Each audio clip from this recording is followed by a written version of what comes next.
to get to the Olympic level in most sports, you have to start pretty young, and that's not any different in speed skating. So the speed skating has been like the longest I've done anything. I'm Conor McDermott-Mostowy, and I compete in long track speed skating for Team USA. My dad taught me how to skate when I was 2 years old, and so I was a very proficient skater growing up. And then I was skating on the C&O Canal in Washington, D.C., where I grew up one winter when it froze over.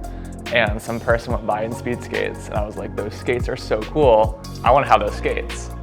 I would say the first moment when I really had that feeling of thinking that this is something that I can do would be in 2018. We had a Junior World Cup in Salt Lake City, and I competed in a mass start event at that Junior World Cup. And very unexpectedly, in my opinion, I got second place.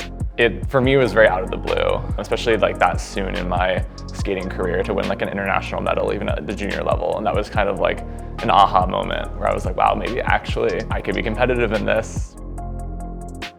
Going into the 2026 Olympic cycle, I have a lot of, I feel like it's almost unfinished business.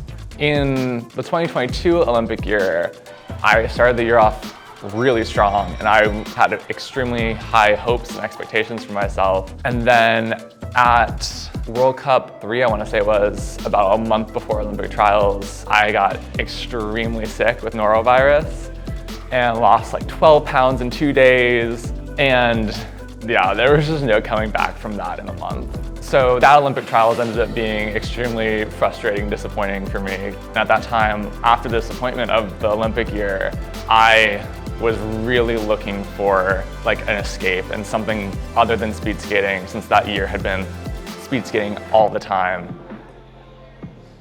AIDS Life Cycle is a ride that takes place every year between San Francisco and LA, and it's a fundraiser for the San Francisco AIDS Foundation and the Los Angeles LGBT Center.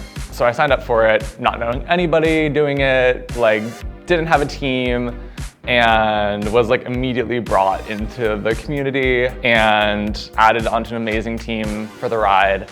And now I did it again last year, and it's an amazing break for me from skating, but also it makes me excited to come back to skating afterwards. And whenever I'm there, everybody is extremely excited that I'm an out athlete competing at the world championship level, just because there are so few people that are doing that, especially in the Winter Olympics.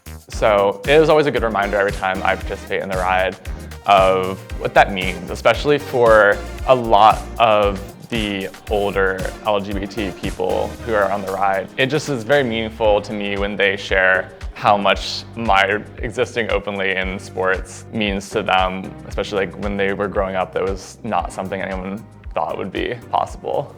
For other athletes that are struggling with their own identity, I would just want to share that being an out gay athlete can be a little isolating within your sport, for sure. But I think you'd be surprised how accepting a community in sports can be. And there's always other gay athletes that will reach out to you after the fact, after you come out. Going into this next Olympic cycle, to be able to call myself an Olympian would be an almost ineffable experience, since I haven't been able to do it yet. But it will be the culmination of what's almost a lifetime of work to be able to go to the Olympics. I've been doing this for 15 or so years, so the speed skating has been the longest I've done anything. It would be an incredible experience.